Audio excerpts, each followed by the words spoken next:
ଏହି 5ଟି ତରକାରୀ ଭୁଲରେ ବି ଦ୍ୱିତୀୟ ଥର ଗରମ କରି ଖାଆନ୍ତୁ ନାହିଁ, ନହେଲେ ବିଷ ହୋଇଯିବ। ବନ୍ଧୁଗଣ, ଆଜି ଏହି ପୋଷ୍ଟରେ କିଛି ଏମିତି ତରକାରୀ ବିଷୟରେ କହିବି ଯାହା ଆପଣ ଭୁଲରେ ବି ଗରମ କରି ଖାଇବା କଥା ନୁହଁ।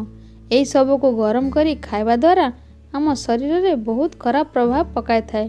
ଆଉ କିଛି ଜିନିଷ ତ ଏମିତି ଅଛି ଯାହା ଆମେ ଗରମ କରି ଖାଇବା ଦ୍ୱାରା ସେଥିରେ ରାସାୟନିକ ପ୍ରକ୍ରିୟା ଉତ୍ପନ୍ନ ହୋଇଥାଏ, ଯାହା ଆମ ଶରୀର ପାଇଁ କ୍ୟାନ୍ସରର କାରଣ ହୋଇଥାଏ। ତେବେ ଜାଣିନିଅନ୍ତୁ ଏହିସବୁ ବିଷୟରେ। ଆଳୁ ତରକାରୀ। ଆଳୁ ପ୍ରାୟତଃ ସମସ୍ତଙ୍କ ଘରେ ଖାଦ୍ୟ ରୂପରେ ବ୍ୟବହାର କରାଯାଏ।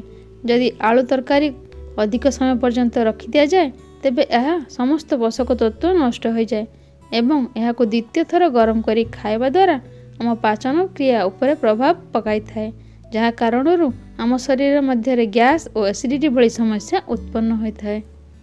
ଦ୍ୱିତୀୟଟି ହେଲା ବିଟ୍ ତରକାରୀ। ବିଟ୍ ତରକାରୀ ଭୁଲରେ ବି ଦ୍ୱିତୀୟ ଥର ଗରମ କରି ଖାଇବା କଥା ନୁହଁ, କାରଣ ଏହାକୁ ଦ୍ୱିତୀୟ ଥର ଗରମ କରି ଖାଇବା ଦ୍ୱାରା ଏଥିରେ ଥିବା ନାଇଟ୍ରେଟ୍ ଶେଷ ହୋଇଯାଏ। ବିଟ୍ ତରକାରୀକୁ ଦ୍ୱିତୀୟ ଥର ଗରମ କରି ଖାଇବା ସ୍ୱାସ୍ଥ୍ୟ ପାଇଁ ବହୁତ କ୍ଷତିକାରକ। ତୃତୀୟରେ ହେଲା ଛତୁ ତରକାରୀ। ବନ୍ଧୁଗଣ, ଛତୁ ପ୍ରୋଟିନ୍ର ଭଣ୍ଡାର ଅଟେ। ଏହାକୁ ଦ୍ୱିତୀୟ ଥର ଗରମ କରି ଖାଇବା ଦ୍ୱାରା ଏଥିରେ ପ୍ରୋଟିନ୍ର କମ୍ପୋଜିସନ୍ ବଦଳିଯାଏ ଏବଂ ଏହା ଆମ ସ୍ୱାସ୍ଥ୍ୟ ପାଇଁ ହାନିକାରକ ଅଟେ।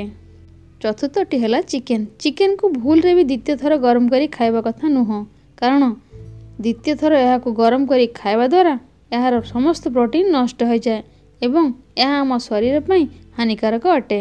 ଏବଂ ଶେଷଟି ହେଲା ପାଳଙ୍ଗ ତରକାରୀ। ପାଳଙ୍ଗ ତରକାରୀ ଦ୍ୱିତୀୟ ଥର ଗରମ କରି ଖାଇବା କଥା ନୁହଁ। ଏଥିରେ କ୍ୟାନ୍ସର ହେବାର ସମ୍ଭାବନା ବଢ଼ିଥାଏ।